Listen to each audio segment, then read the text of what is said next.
Good afternoon, I'm Stephanie Fisher. And I'm Jaquetta Williams. A bill to protect young athletes has its strongest chance yet to be passed this year. Now, the Return to Play Act of 2013 will require public and private schools to establish a concussion policy. Now, Georgia is one of only 6 states without a youth concussion law.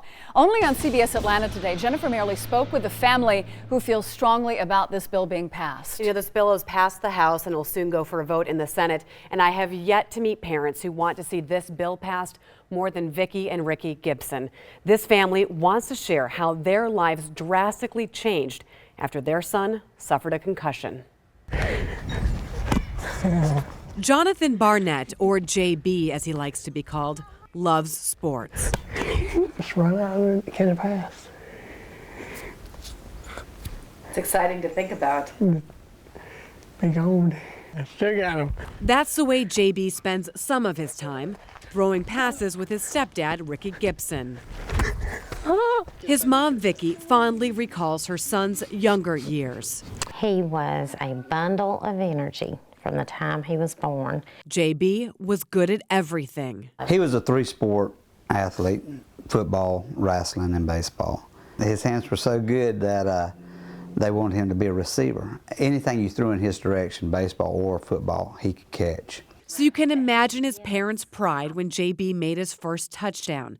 But they could not have prepared for what happened immediately after. As he was getting up off the ground, a young man ran and speared him, did an ear hole hit. He staggered around, he went down and got back up, and he walked off the field, walking sideways.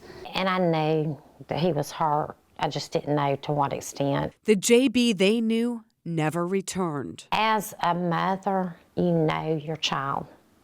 And the behaviors that I seen with him was not him, because he had always had such a love for life. That concussion sidelined JB in 2005. Roughly a year and a half later, JB was diagnosed with a traumatic brain injury. And just 2 months after that, in March 2007, the Gibsons faced another unimaginable situation while at church. And I overheard one of the other kids say that he just seen JB shoot himself. In my heart, I thought he was gone.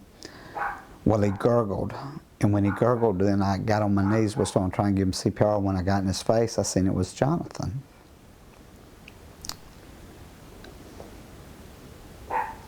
And you ask about feelings. Someone couldn't cut you open and make you feel no emptier. Doctors told the Gibsons JB would not survive the injury. Well, they had told us within 4 to 6 hours he would die. But JB defied the odds. I shot myself. And I don't know. You don't know why? I honestly don't know why. JB said he wasn't himself after the concussion. I was confused. I couldn't be in the lunchroom. Like everyone, ah. And now his life is dramatically different. For the most part, the rest of the time, is his bedroom and his DVDs. I lost the Jonathan that I knew. I thank God every day for what I've got, but I don't have the same kid. You see, this all goes back to one concussion. One concussion, one child hitting another child playing a game. No money involved in them, they were just playing a game.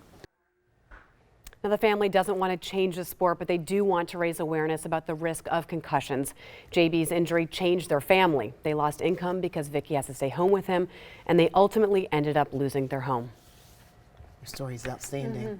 Jen, thank you. What is JB's long-term prognosis, though? You know, he seemed to understand a lot while I was there, but they tell me that changes from day to day. Some days they feel like he's 23 years old, and other days it seems like they have a toddler on their hands. He will, though, live the rest of their life with them. Hard being able to see him put that shooting. Yeah, his fingers Absolutely. too. It just really brings it broke my home. And, you know, heart. we have tackled the topic of concussions extensively and looked at Georgia's Return to Play Act. To see our other reports, go to cbsatlanta.com and look for the story under latest headlines. Thank you, Jen.